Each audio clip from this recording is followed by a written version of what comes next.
देव,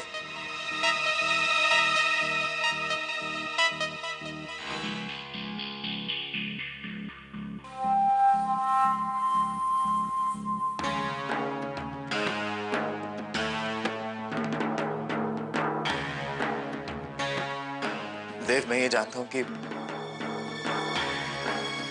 मैंने तेरे साथ जो कुछ भी किया, उसके बाद मुझे यूं तेरे सामने खड़े होने का भी कोई अधिकार नहीं। लेकिन आज फिर भी मैं तुझसे कुछ कहने आया हूं यार। देव, मुझे कभी भी राजपुरोहिती में कोई दिलचस्पी थी ही नहीं। कि जब मुझे पता चला कि मैं राजपुरोहित बन सकता हूं, तो मुझे इसमें कई सारे फायदे नजर आए। लेकिन आज मुझे ये एहसास हुआ है कि अगर हमारे पूरे घर में कोई एक ऐसा है जिसे राजपुरोहिती का सही अर्थ पता है, तो वो सिर्फ तू। शायद इसीलिए दादाजी ने भी सिर्फ तुझे चुना। देव, तू उनके सपने को जरूर पूरा करना, जरूर करना। मैं तो उनसे माफी भी नहीं मांग सका, लेकिन आज तेरे सामने हाथ जोड़कर सिर्फ यही कहना चाहूंगा कि उनकी अंतिम इच्छा को जरूर पूरा करना, उसका सम्मान रखना, एक बहुत अच्छा राजपुरोहित बनना। बस यही कहना था।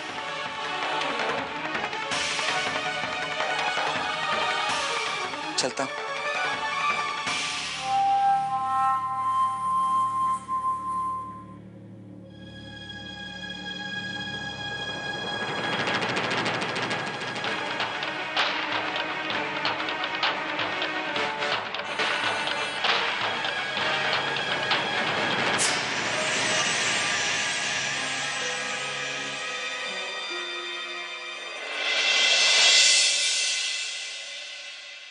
बात मेरे और उनके विवाह की नहीं है कान्हा, और ना ही दादाजी को दिए हुए वचन की।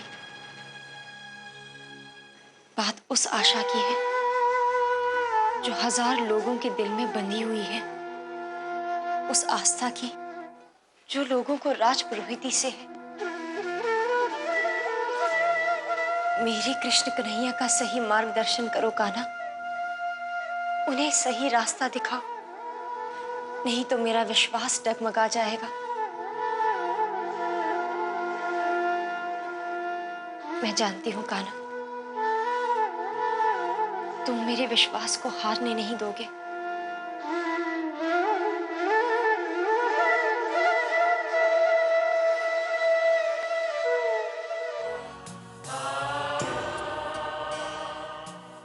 दादाजी की हर एक याद को बहा दीजिएगा और दादाजी से कहिएगा कि उनकी राधिका उनके वचन का पालन नहीं कर पाई।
दादाजी की हर एक याद को बहा दीजिएगा और दादाजी से कहिएगा कि उनकी राधिका उनके वचन का पालन नहीं कर पाई।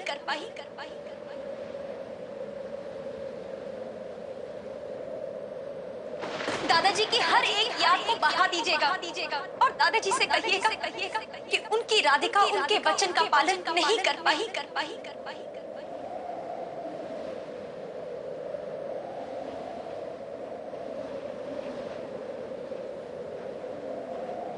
देव बेटा, क्या हुआ? अपने दादाजी की अस्थियां विसर्जित करो।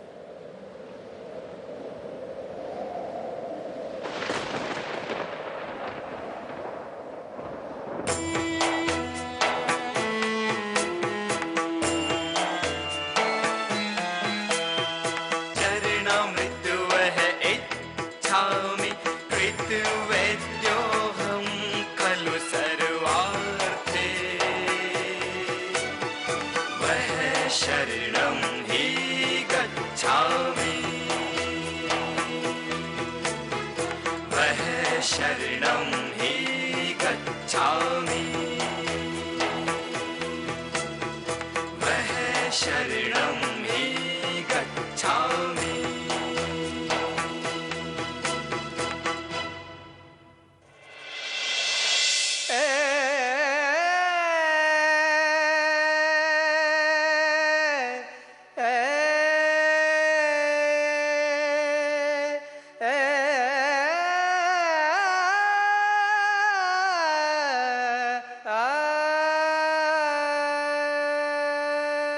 मेरे हाथों किसी के भी साथ अन्याय न हो। मैं अपने हर धर्म का पालन उतनी ही निष्ठा से करना चाहता हूँ। मुझे मनोबल दीजिएगा दादाजी। कल का दिन मुझे अपने जीवन का सबसे बड़ा निर्णय लेना है। बाबूजी के जाने के बाद ना सिर्फ हम अनाथ हुए हैं, पूरा समाज अनाथ हो गया दाई माँ। कोई राजपुरोहित नहीं है सब कुछ संभालने के लिए। और देव भी अपनी जिद पर अड़ा है कि वो सिर्फ राधिका को अपनी पत्नी घोषित करेगा। मछली बहू, देव को समझावे का चाहिए।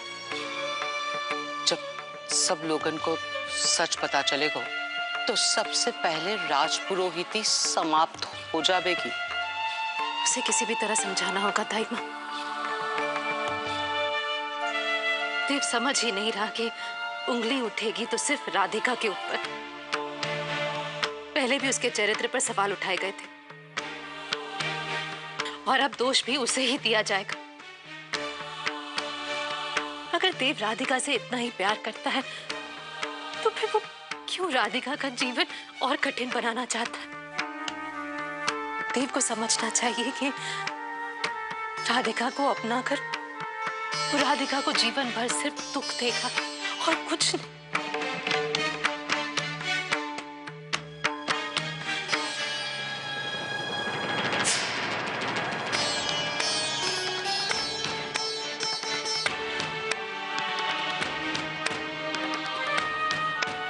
जिससे प्यार करते उसके भले के लिए ही सोचा करते हैं ना दाई माँ।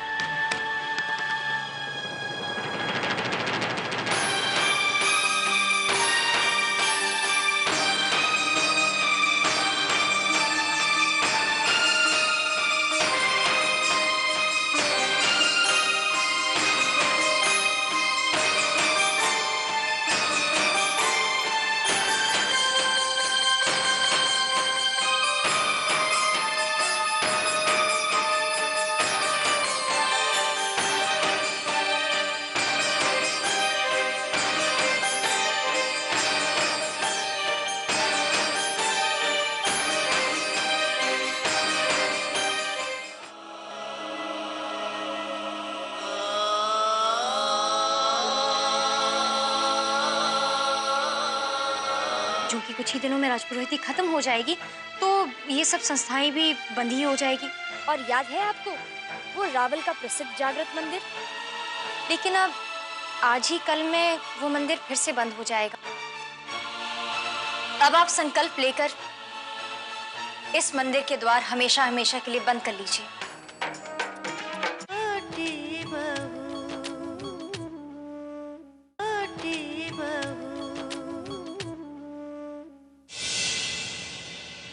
अरे आप आ गए, लीजिए आपके कपड़े।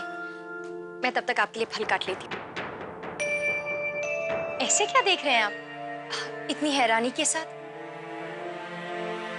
क्या मैं जरूरत से ज्यादा खुश लग रही हूँ? वो क्या है ना, मन से बहुत बड़ा बोझ उतर चुका है। कैसा बोझ? दादाजी की अस्थियां विसर्जित करते समय आपने उनसे मेरी तरफ से क्षमा मांग ली थी ना, कि अब मैं उनका कोई भी वचन पूरा नहीं कर पाऊंगी। अब बस मैं हम दोनों के बारे में ही सोचूंगी, हमारे आने वाले कल के बारे में सोचूंगी। सच, प्यार से बढ़कर दुनिया में और कुछ नहीं है। मैं भी ना, ये लीजिए, आप जाकर नहा लीजिए, मैं तब तक आपके लिए फल काट लेती हूँ। उसके बाद हम मिलकर ढेर सारी बातें करेंगे। लीजिए ना।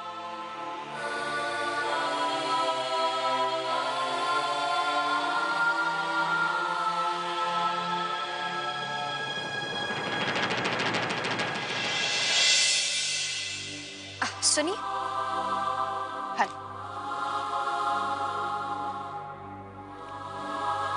अच्छा, मैं सोच रही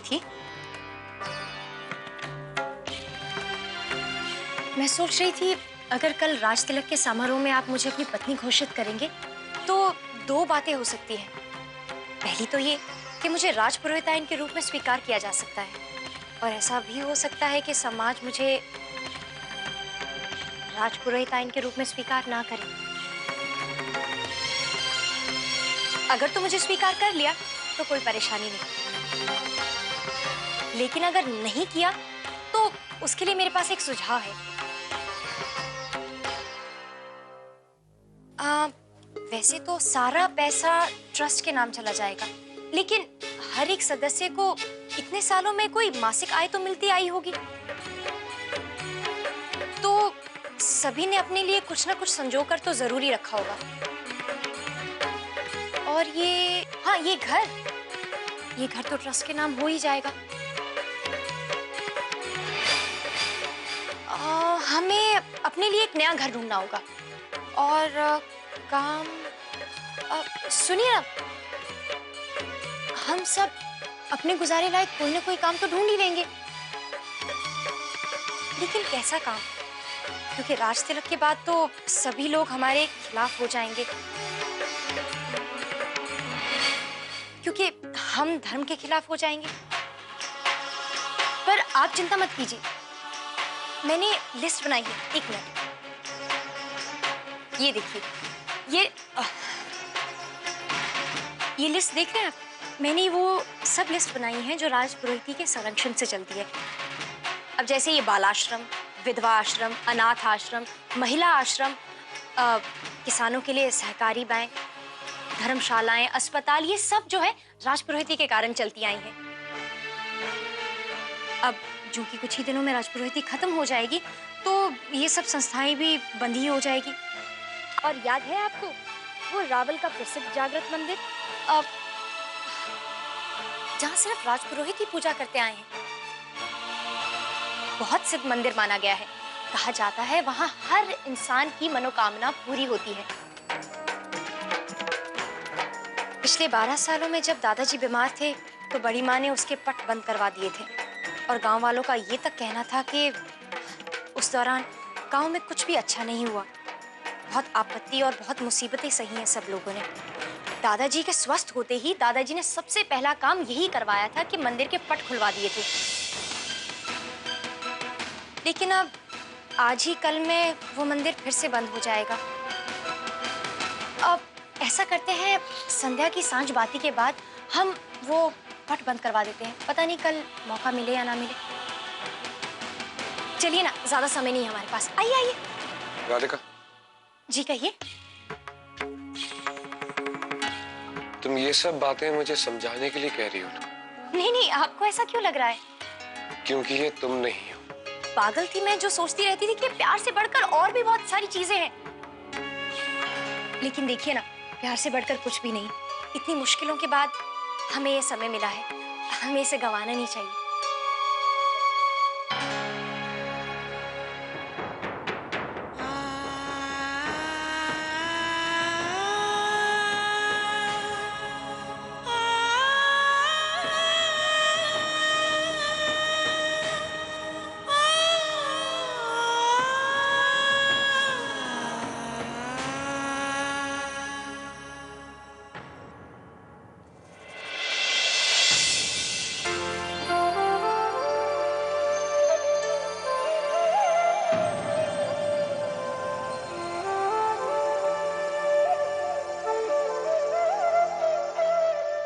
क्यों गए?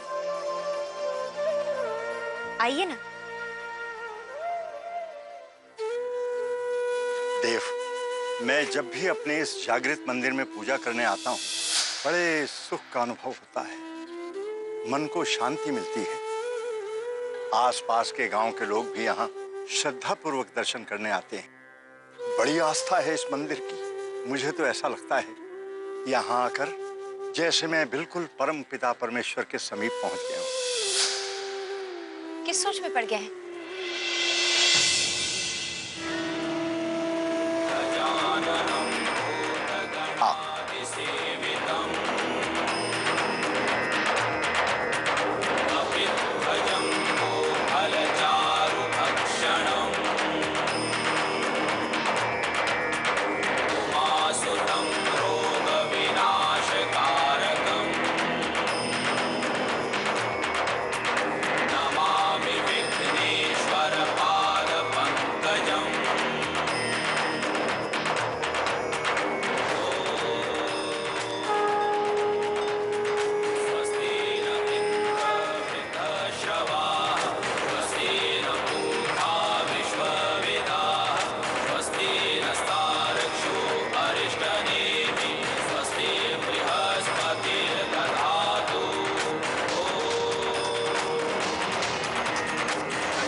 अब आप संकल्प लेकर इस मंदिर के द्वार हमेशा हमेशा के लिए बंद कर लीजिए।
भाइयों और बहनों सुनो, हमारे भावी राजपुरोहित जी स्वयं मंदिर में पूजा करने आए हुए हैं।